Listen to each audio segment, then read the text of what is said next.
Oke, kembali lagi kita kuliah online di mata kuliah pengantar bimbingan dan konseling.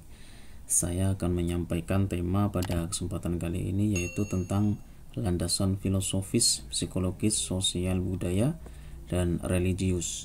Jadi landasan itu adalah suatu dasar, suatu pondasi yang harus dipegangi, yang harus dimiliki oleh setiap orang dalam rangka melakukan atau mengerjakan konteks tertentu.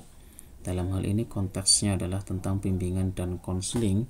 Bagaimana kita memiliki atau menjadi seorang figur yang mampu memberikan bimbingan dan memberikan konseling yang baik untuk kliennya, untuk peserta didik dan lain sebagainya.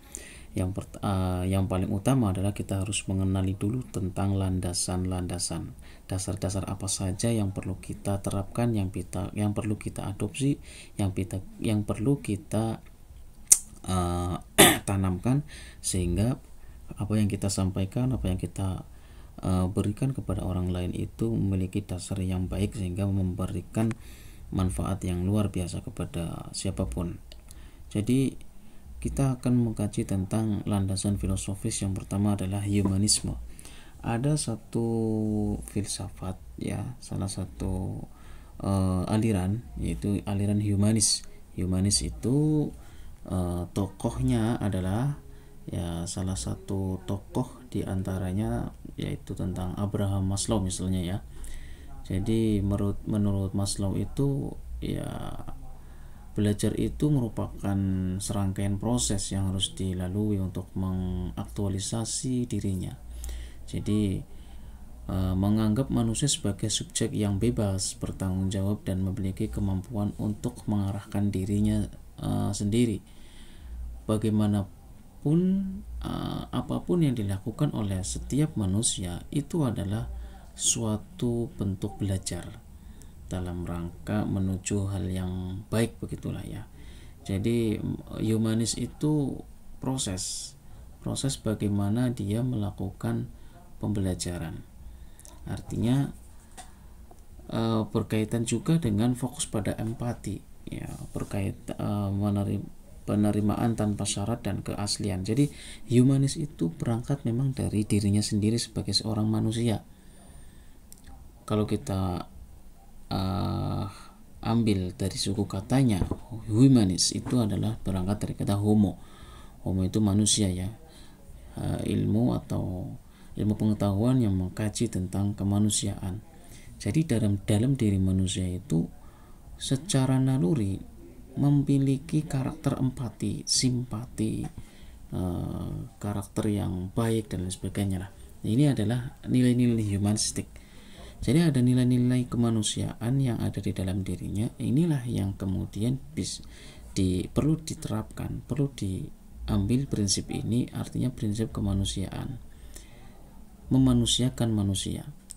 Bagaimana kita mempelajari tentang aliran humanis seperti karakter yang baik, simpati, empati, dan lain sebagainya, kemudian diaplikasikan kepada orang lain, kepada manusia yang lain, sehingga inilah yang kemudian disebutkan memanusiakan manusia, bersikap baik kepada siapapun. Sehingga kita kalau membimbing peserta didik, kalau sudah punya nilai-nilai kemanusiaan, nilai-nilai yang baik, itu klien kita atau peserta didik kita itu akan lebih menerima, begitu. Kemudian ada lagi landasan yang perlu dipegangi adalah landasan eksistensialisme, yaitu keberadaan manusia itu diantara keberadaan yang lain, yaitu menurut Heidegger, ya, Martin Heidegger. Jadi segala sesuatu yang ada pada manusia itu selalu dikaitkan dengan manusia itu sendiri. Contohnya misalkan manusia ingin tampil memukau, ingin tampil percaya diri, maka dia harus menunjukkan kualitas dirinya. Bagaimana mungkin dia bisa percaya diri tanpa dirinya itu ditunjukkan? Maksudnya ditampilkan, mulai dari kreativitas yang dimilikinya, kecakapan bicara yang dimilikinya atau lain sebagainya. Itu harus dieksiskan. Makanya ya, eksis itu kan menampil yang dikeluarkan supaya orang lain mungkin bisa melihat dan sebagainya. Tapi dalam tanda kutip bukan kalau dalam istilah Islam itu bukan pamer, bukan pamer, tapi ingin menonjolkan bahwa ini saya adalah sebagai manusia, yang mana keberadaan saya itu bisa dianggap karena saya berada di antara manusia yang lain. Itu eksistensialisme.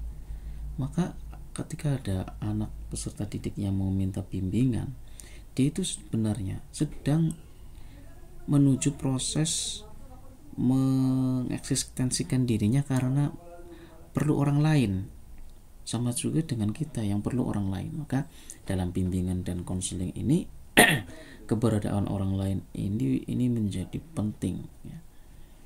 Ada lagi aliran realistik, berfokus pada kenyataan objektif dan logika ya.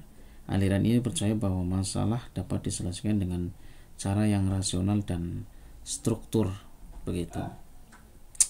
Jadi aliran realistik itu real kan, itu kenyataan ya. Real itu kenyataan. Apa yang ada dalam kenyataan diri manusia? Ya, manusia itu secara realistik memiliki anggota tubuh baik yang bersifat fisik maupun non fisik atau rohani ya, jasmani dan rohani. Maka jasmani dan rohani ini, fisik dan non fisik ini harus direalisasikan, ditunjukkan kepada orang lain atau kepada siapapun di sekitar kita, karena kita itu kan bukan makhluk individu ya. Harus ditunjukkan bahwa kita itu secara real, kita punya fisik, maka kita punya mata, maka mata kita itu untuk saling melihat. Kita punya tangan, maka tangan kita itu gunakan untuk saling membantu. Mulut kita digunakan untuk saling bercakap dengan hal yang baik secara real itu ya. Nah, anggota tubuh secara fisik itu kita gunakan untuk mengantarkan peserta didik ya, membimbing peserta didik, memberikan konseling kepada mereka supaya mereka terarahkan begitulah ya. Nah, itu baru secara fisik ya, dengan alat fisik itu. Nah, apa yang ingin disampaikan, apa yang ingin dibimbing kepada mereka? Tentunya dengan nilai-nilai rohani agar menyentuh kepada mereka. Jadi mereka itu terkena efeknya dari realistik kita yang berangkat dari fisik maupun non fisik itu. Ya. Kemudian ada landasan psikologis ya. Ada Sigmund Freud menekankan peran alam bawah sadar ya, ada dorongan instinktif seksual dan agresif dan pengalaman masa kecil dalam membentuk kepribadian. Konseling psikoanalisis berupaya menggali konflik tak sadar yang menjadi sumber masalah. Kadang-kadang kan kita merasa ada sesuatu yang berangkat dari alam bawah sadar kita yang memaksa untuk mengaplikasikannya begitu ya. Kadang bisa terbawa dari mimpi, terbawa dari perasaan, dari hasrat dan sebagainya.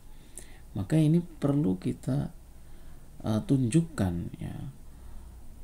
Kita perlu menggali ya untuk merealisasikan. Jadi ada semacam dorongan yang ke sana yang kemudian ini bisa menjadi motivasi untuk bekal kehidupan. Jadi ada psikoanalisis ya. Ada juga behaviorism ya, berfokus pada perilaku yang dapat diamati dan dipelajari melalui pengkondisian. Behaviorism itu salah satu teori yang cukup familiar ya, yang dengan sebutan ada stimulus dan respon. Jadi peserta didik diberikan semacam rangsangan untuk bisa lebih memahami pelajaran, misalnya untuk bisa memahami masalah yang dia alami. Nah, ketika dia sudah diberi rangsangan semacam itu oleh konselor, maka dia akan menunjukkan reaksi, responnya itu bagaimana. Jadi ada tarik ulur antara si konselor dengan peserta didik. Ini harus diterapkan ya oleh para konselor. Kemudian ada teori perkembangan. Bagaimana melihat perkembangan yang ada pada peserta didik itu. Jadi ketika perkembangan mereka di atas level rendah, maka kita juga harus memberikan konseling yang sifatnya cukup rendah dulu, tidak usah terlalu tinggi-tinggi. Kita harus perlu memahami perkembangan mereka, mengamati perkembangan peserta didik. Ada landasan sosial dan budaya ya, yang menekan bahwa bimbingan dan konseling perlu mempertimbangkan konteks sosial seperti keluarga, sekolah, masyarakat. Ya, jadi kalau ada kasus anak didik yang nakal misalnya, itu perlu ditelusuri dulu berangkat dari keluarga yang mana, dari sekolah yang bagaimana, dari masyarakat seperti apa. Itu secara konteks sosial harus dilihat dulu. Kemudian dari segi budaya juga begitu ya, bagaimana budaya atau tradisi yang ada pada anak yang bermasalah itu tadi. Jangan-jangan budaya yang mereka sering lakukan berangkat dari budaya teman-teman yang nakal juga begitu. Maka ini konselor harus memahami berangkat dari sudut yang mana dulu gitu ya. Kalau sudah ketemu secara sosial dan budaya itu, maka akan bisa dipahami masalahnya sehingga akan lebih mudah untuk menyelesaikan masalah tersebut. Ada juga landasan religius ya, nilai spiritual dan integrasi ya juga harus dipegangi dalam rangka melihat masalah-masalah yang ada pada klien atau peserta didik. Ya, nilai spiritual ya dari agama manapun, dari agama Islam, Hindu, Buddha dan sebagainya, karena dalam konteks kemanusiaan ya, maka agama itu adalah sesuatu yang sama dalam rangka menuju kebaikan begitu. Nah, integrasi ya, integrasi itu berarti ya memadukan lah antara berbagai macam kepentingan ya. Jadi tidak hanya satu sudut pandang saja dalam menyelesaikan masalah yang dihadapi oleh siswa. Misalkan dia nakal karena gara-gara orang tuanya begitu kan ya. Nah, kita harus mengintegrasikan apakah karena anak nakal itu karena kondisi ekonominya saja ya, mungkin karena ada faktor keluarga yang tidak peduli terhadap perkembangan si anak tersebut. Jadi harus perlu dikoneksikan dari berbagai macam masalah itu semuanya. Oke, itu yang dapat saya sampaikan, semoga bermanfaat. Terima kasih, sampai jumpa di materi berikutnya. Assalamualaikum warahmatullahi wabarakatuh.